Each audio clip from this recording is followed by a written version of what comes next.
USCIS is changing the mailing addresses for certain I-140 petitions. If you are in EB2 NIW or EB1A, this video will be of interest to you.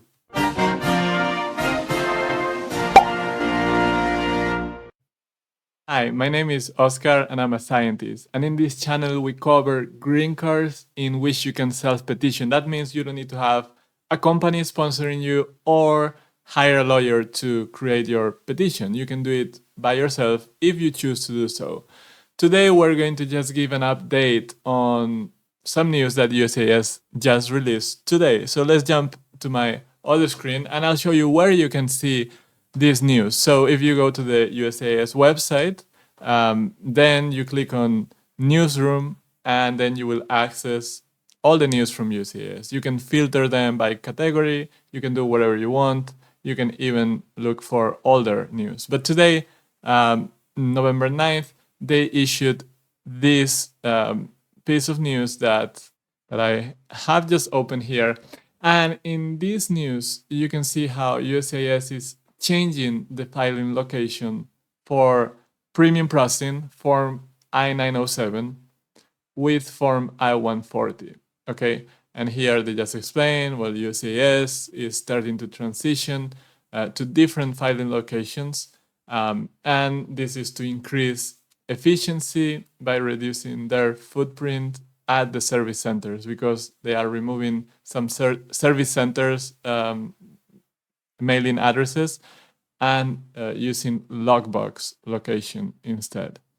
They want to reduce the footprint, digitalize the process, and reduce costs. Okay, so then they have an explanation. You can read it at your own pace, but I just want you to know where you can find the most updated information all the time, not only today with this news.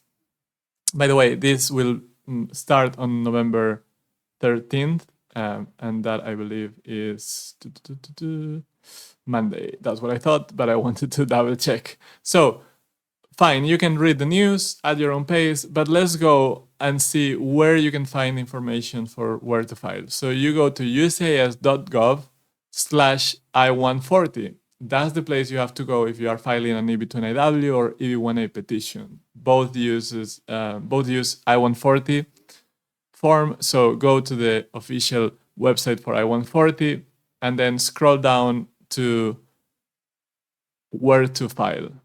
And here you'll find this link for direct filing addresses for Form I-140. Okay, so they have just changed this website. You can see here they just updated it today. This in the past it looked a little bit different. For example, filing Form I-140. In the past it used to say regular processing versus, premium processing. So now they are just saying Form I-140. That means regular processing without premium processing, which is Form I-907. So if you are filing a regular processing Form I-140, then you have to look at this table to determine where you have to send your paperwork.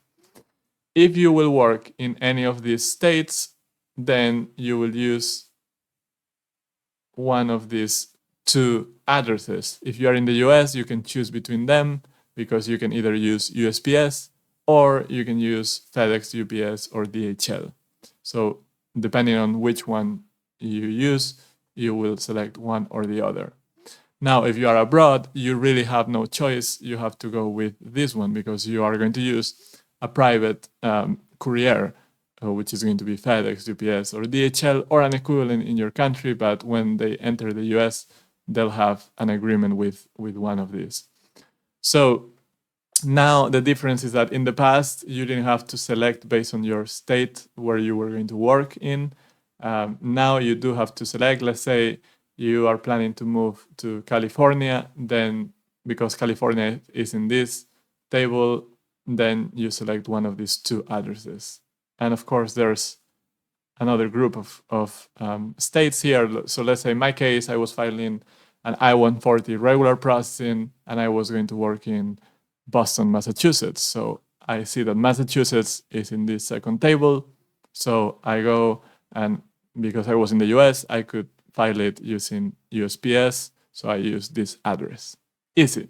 Okay. Now, if you're using form I-907, which is premium processing, then you have to go here, premium processing, filing form I-140 with form I-907. And it's the same logic. You have to select the address depending on the state you're going to work in. So I'm not going to repeat myself. It's the same thing all over. And for those of you who are lucky enough that you are current in the visa bulletin, right now, no one in the EB2 category is, but if you are an EB1 and you are from countries other than India or China, you could select filing form I-140 with form I-485, which is I-140 concurrently with adjustment of status if you are in the US. So then you would come to this table. And here you don't even need to select based on your state. There's only one choice. If you are in that situation, you can also choose to do premium processing with concurrent I-140 and I-485. This is like the combo, okay? So you would select this option. And here, yes, you do have to select based on the state you will work in.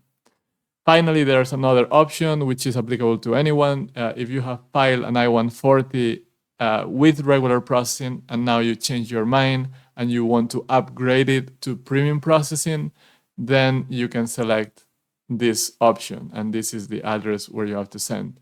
If your form I-140 is pending with Nebraska, then here is where you send it. With Texas, here is where you send it. Vermont, California, you get the point, okay? So this is just an update. If you are in my course, you already know that you are the one that needs to know where to find the information. So Oscar doesn't have to come to you every time there is an update. I'm doing it today because I saw it right away, but you don't need to rely on anyone, and that includes me. You can have the tools to go there to the official information and find out what you need to do. So if you want to be better prepared for your I-140, EB2 NIW, or EB1A, I encourage you to visit my websites, eb1greencard.info or eb2niw.info, and there you will find my online courses. Those are the most comprehensive product I have. They include a sample petition for I-140, a sample petition for adjustment of status. They have modules on all the key aspects of filing an I-140. In this case, this is the curriculum for EB2 NIW. So you have the requirements, how to start working, how to write your cover letter, your recommendation letters, how to assemble your package. I have 40 to 50 lectures classified in these 9 or 10 modules, depending on the course, EB1 or EB2 NIW. And you can submit questions whenever you need clarification if the lesson was not clear enough, which hopefully it was, but you know, sometimes we do have additional questions. I also have a module on adjustment of status and another one on consular processing. And I maintain this course. That means that if you access this course, don't think that I will just leave it like that forever. I go every day and I answer questions, but also I update content, okay? And this is just an example. In September, I don't remember if it was September or October, but very recently I added the modules on adjustment of status and consular processing with video lectures in each of those. And this last week I updated the visa bulletin lesson because I wanted to have more clarity. I wanted to explain it better. So I went there and I replaced the video and I gave you better information. Why? Because now this is becoming very crucial. There's a lot of people that applied.